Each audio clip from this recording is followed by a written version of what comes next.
Nos termos do precedente regimental 43/2007, dou por aberta a 10ª reunião da Comissão Especial instituída pela Resolução de número 1643 de 2025, com a finalidade de pesquisar e discutir programas e políticas públicas referente ao aluguel de apartamentos por períodos de curta duração pelas plataformas digitais. A comissão está constituída pelos senhores vereadores Salvino Oliveira, presidente, De Angelis Pessi, relator, e pelos membros vereador Júnior da Lucinha, Pedro Duarte e Thalita Galhardo. E para constar o quórum necessário à abertura da reunião, farei a chamada dos membros presentes. Vereador Júnior da Lucinha. Presente, presidente. Obrigado, vereador. Vereador De Angelis Pessi. Presente, presidente. Obrigado, vereadores. Constatado o quórum necessário, dou início aos trabalhos. Para a reunião convocada para o dia de hoje, foi convidado o senhor presidente da Federação Brasileira de Hospedagem e Alimentação, FBH, o senhor Alexandre Sampaio, que não se encontra aqui no momento por questões de saúde familiar, mas que mandou aqui o doutor Ricardo Riello, advogado, que vai compor a mesa aqui com a gente. Por favor, doutor Ricardo.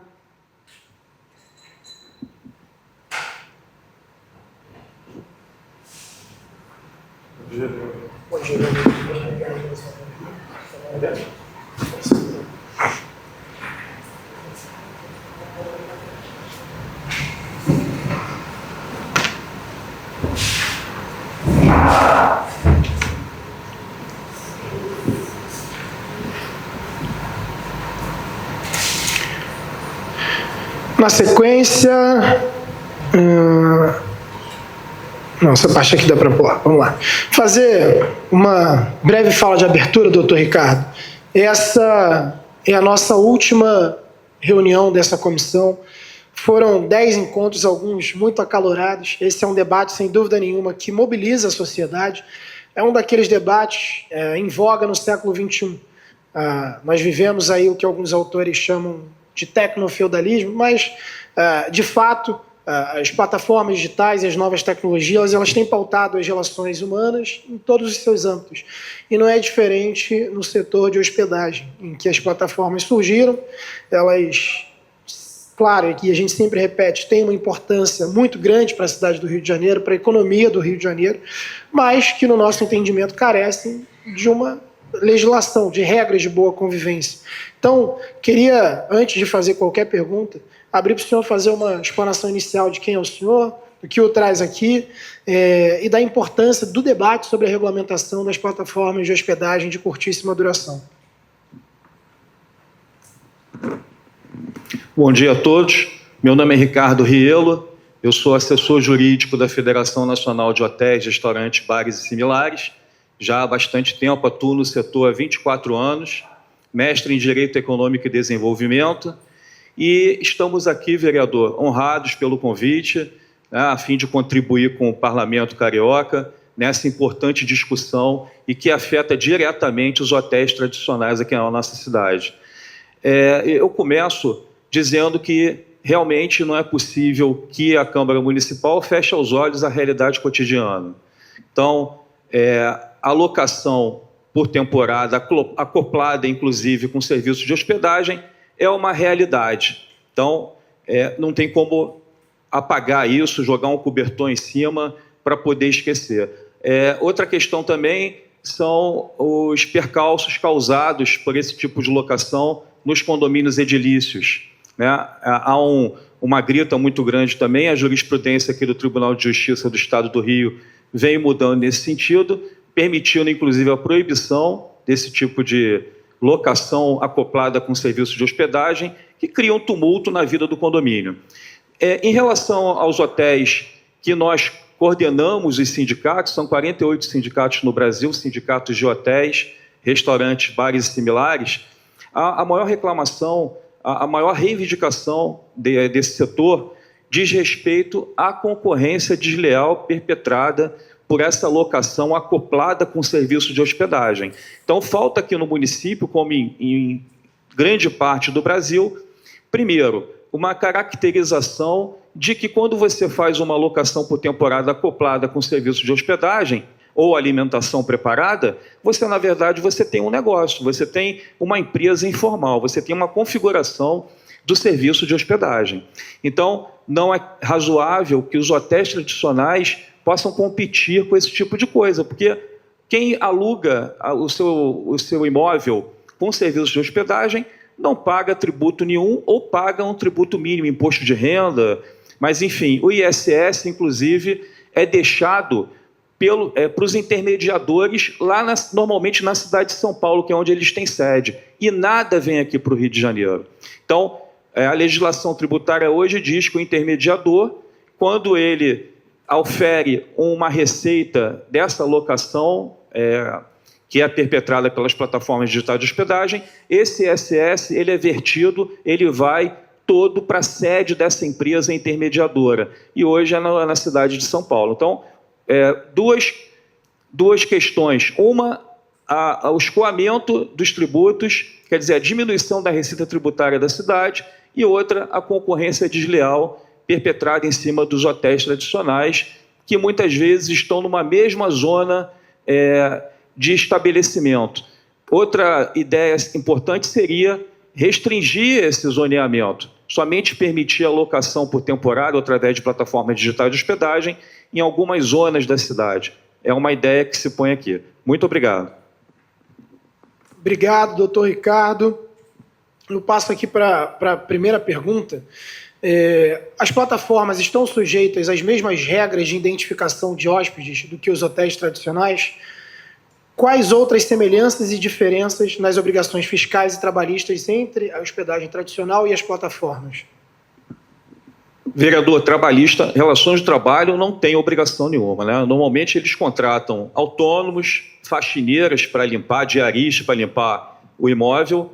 Então, não tem como comparar carga tributária em cima de um locador de imóvel desse tipo ou das plataformas digitais de hospedagem com os hotéis tradicionais. O hotel hoje está submetido a uma gama de tributos federais e municipais, IPTU, ISS, PIS, COFINS, Contribuição Social sobre o Lucro Líquido, ou quem está no Simples Nacional, que é difícil, só se for um hotel de pequeno porte, né, ao pagamento lá do percentual relativo ao Simples Nacional. Então, não tem como comparar. É muito desleal. E o que acontece hoje em dia? Você tem o chamado free rider, né? É o caronista em cima de uma atividade econômica. Então, quando você tem esse tipo de coisa, é preciso uma intervenção do Estado, como regulador, como agente regulador da economia, a fim de tentar equilibrar essa situação, fazer com que esses players que atuam no mercado, eles possam ter um equilíbrio. Quanto à caracterização da locação através de plataformas digitais, como eu falei, se ela tem um serviço de hospedagem ou de alimentação preparada, está configurada aí a hospedagem tradicional. Ou seja, ele está competindo nesse nicho de mercado, ele está prestando um serviço de hospedagem, está ofertando no mercado de consumo um serviço de hospedagem. Então, é preciso que se investigue, que se caracterize esse serviço de hospedagem acoplado à locação, para que, então, a fiscalização do ISS possa agir aqui no município do Rio de Janeiro. Ontem eu conversava, vereador, com o ex-coordenador do ISS, Alexandre Calvelha, fiscal de rendas. Então, conversei com ele sobre esse tema e ele disse exatamente isso. Doutor Ricardo, a dificuldade, palavras dele, a dificuldade é a caracterização desse serviço de hospedagem acoplado à alimentação. Se tiver isso, é uma atividade econômica de hospedagem típica. E aí, isso abre a porta para que a fiscalização do município possa, então, cobrar o recolhimento do ISS e também do IPTU sob o ponto de vista comercial, para que haja uma receita para o município e para que se equilibre as forças desses players que atuam nesse mercado. Obrigado, doutor. Indo nessa direção, o senhor trouxe aqui que é considerado uma concorrência desleal. Eu imagino, então, e essa é a minha pergunta, que isso impacta no planejamento de novos investimentos da rede hoteleira. Há um constrangimento desses novos investimentos virem para a cidade do Rio de Janeiro por conta dessas plataformas? Claro, vereador. Se você só coloca dinheiro, você só investe num ambiente favorável de negócios e um ambiente que traga segurança jurídica. Hoje nós temos notícia, né, que construtoras estão financiando a construção de imóveis até sob forma de estúdio, o antigo kitnet, né, para que haja uma oferta desses imóveis através de plataformas digitais de hospedagem. Vejam só, empresas construtoras grandes edificando imóveis sob esse tipo, rótulo de estúdio, os antigos kitnet, né, para ofertar esses imóveis nas plataformas digitais de hospedagem. Olha a que ponto nós chegamos. Então, o negócio está totalmente solto, né, e é preciso uma regulação mínima. Obrigado, meu amigo. Vou passar para a próxima pergunta.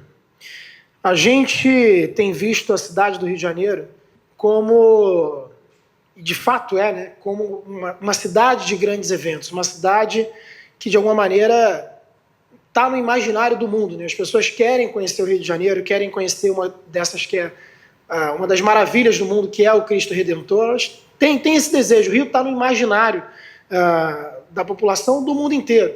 Não à toa nós temos uma grande capacidade de mobilizar esses grandes eventos ao redor do mundo. Então, a NFL foi anunciada pelo prefeito, vai acontecer na cidade do Rio de Janeiro, nós tivemos o show da Madonna e outros shows anteriores, e isso, claro, gera um custo para a cidade muito grande, que, de alguma maneira, é abarcado e é pago por todos os cariocas, mas também, principalmente, pela rede hoteleira tradicional, que paga os seus tributos, pelo setor comercial tradicional, que paga os devidos tributos e impostos enquanto setor comercial. Ou seja, essas plataformas digitais, elas não têm o ônus, mas têm o bônus. Elas se aproveitam do Rio de Janeiro como capital turística que atrai essas pessoas do mundo inteiro, mas não ajudam a cidade a fomentar o turismo. Então, como o senhor enxerga isso? Como o senhor enxerga os grandes eventos acontecendo na cidade sem que se tenha a contribuição devida dessa parcela significativa que chegou para ficar na cadeia do turismo? Vereador, o turismo, sem dúvida nenhuma, é um grande atrativo para qualquer cidade no mundo. Então, o turismo atrai investimentos, o turismo atrai divisas, o turismo é uma forma de você incrementar a receita pública e também a receita privada dos agentes de determinado nicho econômico, como é o caso dos hotéis, né, de forma barata. É uma renda per capita que você não tem que fazer muito esforço. Acoplado a esses eventos grandes, como o vereador citou, isso daí fomenta ainda mais esse fluxo turístico, tanto nacional como internacional. Então, não resta dúvida, vereador, que não só os hotéis, mas também quem está em torno ali, o comércio que também se beneficia do turismo, seja o comércio lojista, como também o comércio de hotéis, restaurantes, bares e similares, que é a alimentação preparada e bebidas, tem um impacto fortíssimo quando você tem uma atividade desregulada, uma atividade solta, que não há controle, que não há regras mínimas e que não paga nenhum tipo de tributo. Então, isso, sem dúvida, impacta a rede hoteleira que investe, que tem seus empregados, que paga seus tributos, né? Que tem um custo enorme com as relações de emprego. Nós sabemos que um seletista hoje, pelo que ele é contratado, pelo menos o hotel vai pagar mais 70%, a folha de pagamento, a contribuição previdenciária, 20% em cima da folha de pagamento. Então, há uma completa iniquidade aí, há um completo desequilíbrio. E quando tem esses eventos, quer dizer, quando a rede hoteleira poderia ter uma pujança maior, ter uma receita maior, ela se vê prejudicada porque as plataformas digitais de hospedagem também vão vender essa locação acoplada a serviços de hospedagem de alimentação e vão criar aí uma assimetria regulatória, vão criar uma desigualdade nesse mercado. Obrigado pela resposta. Trazendo agora para a pauta da segurança, aliás, antes um breve comentário que eu lembrei aqui, saudações cruzmaltinas para todo mundo. O Vascão tá voando. Só para dar uma descontraída, não é isso? Flamengo conseguiu se classificar para a semifinal da Libertadores, mas nosso Vascão também tá. O gigante acordou, o gigante da colina tá de volta. Aí não, presidente, aí não dá não, pô. Faz isso não, pô. Não estraga a reunião não, pô. Não vai se repetir, vereador, me desculpa. É possível fazer uma avaliação... Tô brincando, brincadeira. O Vasco tá voando mesmo, tá bem pra caramba. Um abraço. Tamo junto. É possível fazer uma avaliação dos impactos na segurança condominial e no setor turístico que essas plataformas têm causado sem a devida regulamentação? Nós tivemos notícia, vereador, isso foi noticiado na mídia, né, de alguns consumidores de plataformas digitais de hospedagem que adentraram em condomínios com uma identidade falsa, né, e facilitaram a entrada de quadrilhas que furtaram e roubaram diversas unidades habitacionais, diversos apartamentos em condomínios. Então, isso aconteceu recentemente.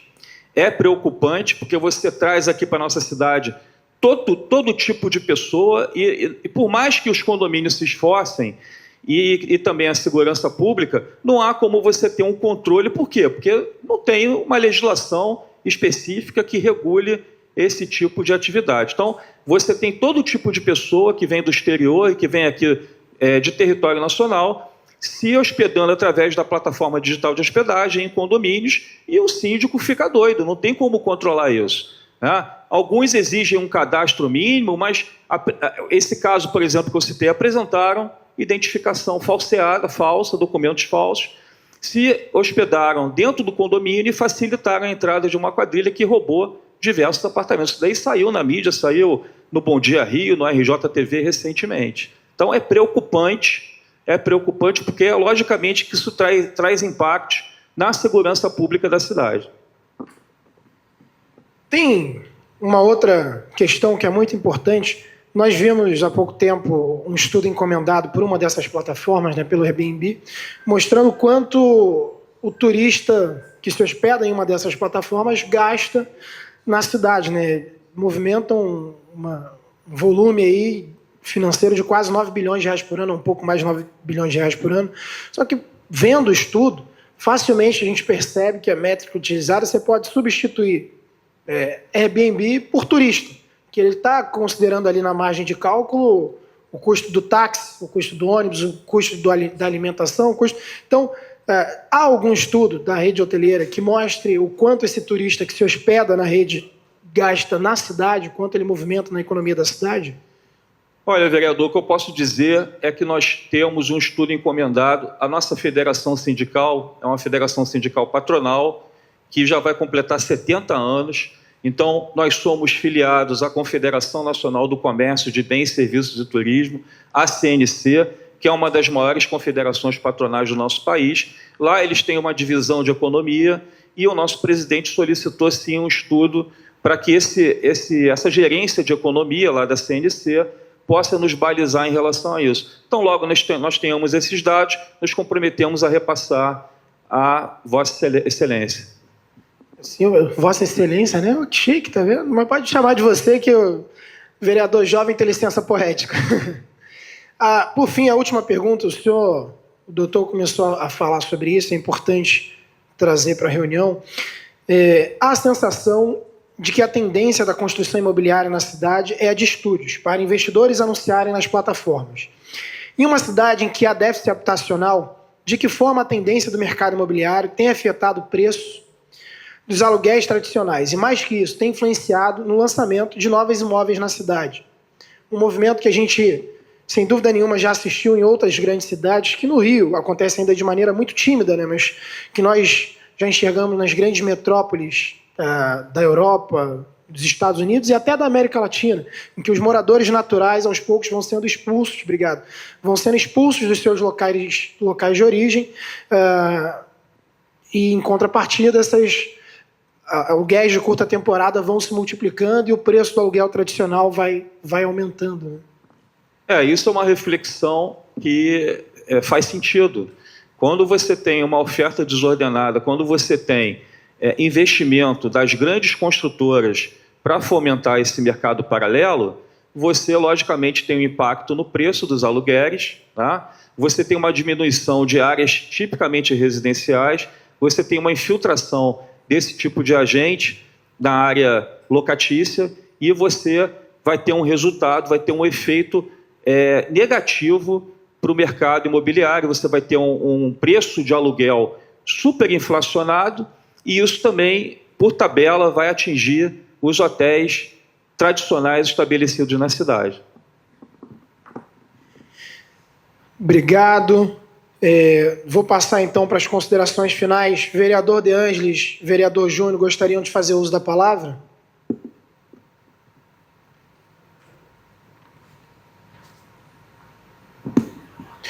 Não havendo quem queira fazer uso da palavra, vou fazer então aqui minhas considerações finais. Primeiro, agradecer mais uma vez a presença do doutor Ricardo e mais uma vez justificar a ausência do nosso querido presidente. Desculpa aí, presidente. Imagina, quer falar, amigo?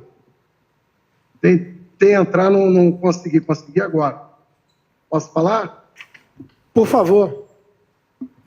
Primeiro, para parabenizar Vossa Excelência por essa atitude de ouvir, né, a todos aí durante essas 10 reuniões, se não me falha a memória, e chegar ao entendimento de que realmente precisamos regular dentro do equilíbrio e parabenizar por tudo aí. Um grande abraço. Estamos juntos. Obrigado, meu amigo vereador. Bom, agradecer mais uma vez a presença do Dr. Ricardo, justificar a ausência do Dr. Alexandre Sampaio, que não pôde estar com a gente por questões de saúde familiar. Esse, Dr. Ricardo, é o nosso último encontro dessa comissão. Nós recebemos aqui representantes das forças de segurança, representantes dos proprietários de imóveis nessas plataformas, associações de moradores e uma série de outras instituições, órgãos representativos e a própria população para debater a hospedagem de curtíssima duração na cidade do Rio de Janeiro. Vale relembrar que os representantes das plataformas foram convidados para fazer parte dessas reuniões. Eles se recusaram. Nós tivemos uma reunião bilateral com uma dessas empresas, a maior de todas, que é o Airbnb, em que eles se colocaram contra qualquer tipo de regulamentação. Eles são contra qualquer tipo de regulamentação e fecham os olhos para a realidade da cidade, o que é muito cruel com a população carioca, porque a empresa fatura bilhões e bilhões de reais todos os anos, não só no Rio de Janeiro, mas no Brasil, que é um dos maiores mercados consumidores desse tipo de hospedagem, mas se nega a aceitar a realidade, que são as externalidades negativas. É claro que, mais uma vez, e eu reforço isso todas as vezes aqui, nós não somos contra o setor da hospedagem de curta duração. Muito pelo contrário, o que a gente quer é qualificar esse tipo de hospedagem, até porque uma boa legislação, ela protege o anfitrião, protege o hóspede, protege a cidade e garante que nós tenhamos uma economia pujante como é merecido para a cidade do Rio de Janeiro. Então, que pese esse último encontro, que a gente saia daqui fortalecido e amadurecido para fazer as alterações necessárias a esse projeto de lei e poder chegar a uma versão final para a sociedade carioca que tenha a cara do Rio de Janeiro, entendendo que nós já atravessamos externalidades negativas vividas por outras grandes cidades, talvez não na mesma intensidade, mas sem dúvida nenhuma nós já sentimos o peso do aumento artificial no valor dos aluguéis, nós já sentimos o peso da expulsão dos moradores naturais de determinadas regiões e o fortalecimento dessas hospedagens de curta duração, do aumento da insegurança dentro dos condomínios e da não arrecadação de tributos. Então, que essa legislação seja capaz de dar uma resposta nesse momento a essa realidade da população carioca e que no futuro, caso essas externalidades venham a se agravar, a gente possa repensar essa regulamentação, mas que, sem dúvida nenhuma, esse momento é um momento muito importante e uma janela de oportunidade do Rio de Janeiro para travar esse debate, porque todas as grandes cidades do mundo têm travado esse debate. Eu sempre uso esse exemplo, doutor Ricardo, de que em 2016 o mundo travava o debate sobre a regulamentação das Big Techs, as grandes empresas de tecnologia, com o escândalo da Cambridge Analytica e com outros escândalos ao redor do mundo. E vários países, e pego aqui o exemplo da União Europeia, fizeram esse debate e fizeram uma regulamentação com a cara da sua própria sociedade. Inclusive, a que pese a regulamentação da União Europeia é muito dura, mas com a cara da sociedade, de alguma maneira, da sociedade europeia, dos países que, enfim, formam aquele bloco. E nós nos furtamos desse debate no Brasil e decidimos e optamos pela via do acordo de cooperação, que foi a sugestão de uma dessas plataformas na reunião em que nós estávamos debatendo o projeto de lei. E naquele momento, o Brasil optou pelo acordo de cooperação. E assim foi feito com todas as grandes big techs que operavam no Brasil naquele momento. Pois bem, o Twitter assinou o acordo de cooperação, foi vendido, se tornou X, saiu do acordo de cooperação, mudou a sua política de privacidade, a sua relação com o governo brasileiro, e nós perdemos aquela janela de oportunidade. Hoje, a empresa não respeita as leis brasileiras. Hoje, a empresa, por mais de uma oportunidade, teve o seu uso bloqueado em solo brasileiro por não respeitar as leis brasileiras, e nós não temos aquela janela de oportunidade para travar o debate necessário e maduro para a regulamentação dessas plataformas. Então, que isso fique enquanto um exemplo na nossa memória recente de que nós podemos sim divergir de uma regulamentação mais branda ou mais restritiva, mas de maneira nenhuma nós podemos abrir mão dessa janela de oportunidade, desse momento em que o mundo está atravessando, de regulamentar essas plataformas, de criar uma regulamentação com a cara do Rio de Janeiro. Então, que nós tenhamos a coragem e a ousadia necessária para enfrentar esse debate e para entregar para a população carioca um projeto de lei que garanta a segurança das pessoas, garanta segurança dentro dos condomínios, garanta a segurança jurídica para aqueles que se hospedam e para aqueles que oferecem hospedagem, e que também garanta uma concorrência em pé de igualdade com outros setores da nossa cadeia de turismo. E eu agradeço demais a todos os funcionários da Câmara que estiveram com a gente ao longo desses 10 encontros. Vocês foram incríveis e peças fundamentais para que a gente chegasse até esse momento. Eu agradeço mais uma vez ao senhor, doutor Ricardo, a toda a minha equipe do gabinete que tem se empenhado na construção não só desse projeto de lei, mas de embasar esse projeto de lei em dados e evidências, que é o mínimo que nós podemos fazer para apresentar para a população. E agradeço também, claro, a todos os vereadores que fazem parte dessa comissão, Thalita Galhardo, De Ângeles Pessi, Júnior da Lucinha, Pedro Duarte, vereador Pedro Duarte, que apesar de ser oposição, tem feito uma oposição muito qualificada ao projeto ao longo de todo o período, ao nosso presidente da casa, Carlos Caiado, que brilhantemente nos permitiu criar essa comissão para fortalecer o debate com a sociedade, e dou por encerrada a reunião dessa comissão especial. Muito obrigado, bom dia e boa semana.